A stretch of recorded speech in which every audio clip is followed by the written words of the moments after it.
Jeg ved ikke, det er lidt som om, at det er lidt som om, der mangler noget. Altså selvfølgelig mangler der noget ozonlaget og alt det der, men det er også som der mangler noget andet.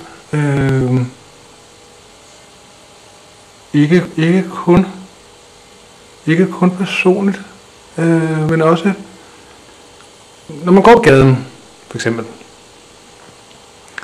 Eller hvis man går derhjemme.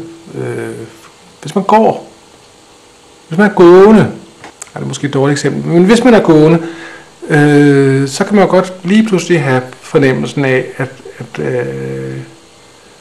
der netop mangler noget, at man er blevet væk på en måde fra nogen, eller sig selv, måske ordentligt. Måske er man blevet væk fra sig selv. Ja, måske det, der mangler, måske er vi alle sammen dybest set blevet væk fra hinanden, og måske endnu mere vigtigt, også blevet væk fra os selv eller nogle andre, som ligner os lidt. Jeg ved ikke hvem. Hvis man er adopteret, så kan man komme i fjernsynet.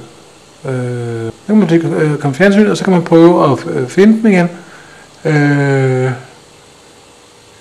En relativt hård taktik, kan man sige, for at komme i fjernsynet, men det virker.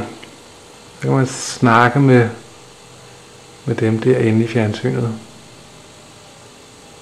Kai, Andrea og de andre, og se om de kan hjælpe en med at finde ens ophav. Men i hvert fald så kan man sådan konstruktivt lede, eller jeg ved ikke hvor konstruktivt det er, man kan lede, og man kan gøre opmærksom på, at man ikke er der. Langt hen ad vejen, så er det måske ikke nogen dårlig idé, det der med at blive bortadopteret. Så er det måske nok lidt sent. Men hvis man nu forestiller sig, at man gjorde det lidt tidligere, end i min alder for eksempel, så vidste man nogenlunde, hvad det var, man gik og ledte efter senere. Hvis nogen spurgte, hvad leder du efter?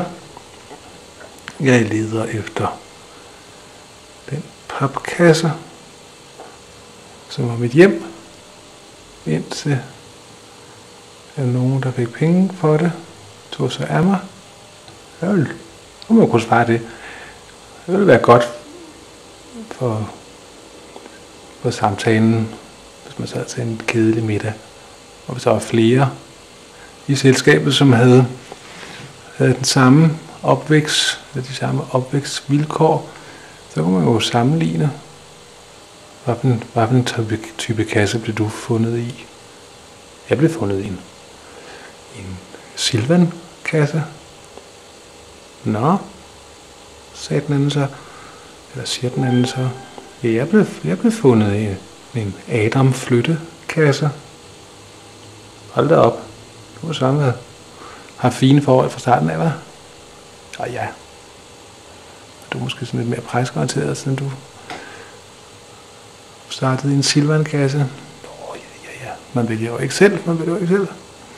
Kunne man så sidde og sige til den anden. Og så kunne der være en, der lige pludselig blandede sig blandt andet af bordet og sagde, ja. Jeg blev fundet i en skruetøjsæske. Wow, skruetøjsæske, det var også småt. Ja, men jeg blev også født for tidligt. Så det kan godt være, det hang sådan sammen. Det var sådan datidens kuvøse. Så vil der lige pludselig være helt stille. Og meget respekt omkring. Der er også en del, der forelsker sig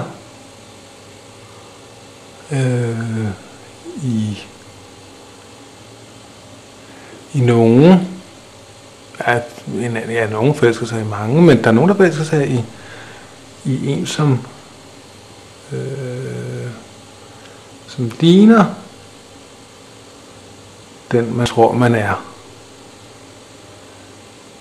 Så har man et spejlbillede, man kan gå og kigge på, man kan så eventuelt blive gift.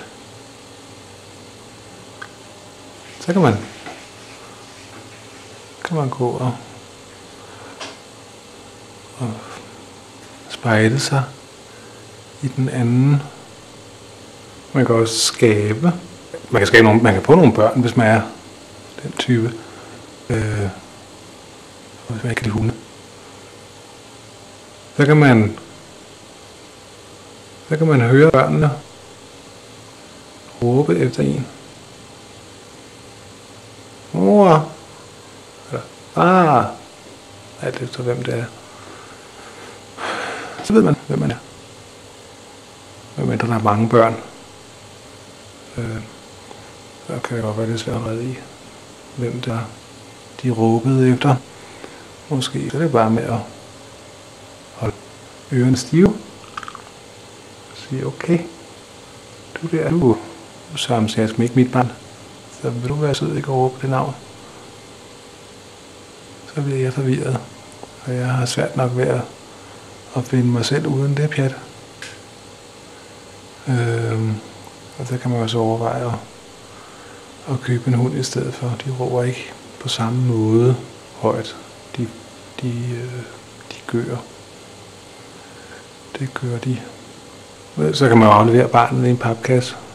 Og så på den måde give det en fremtid. Ja.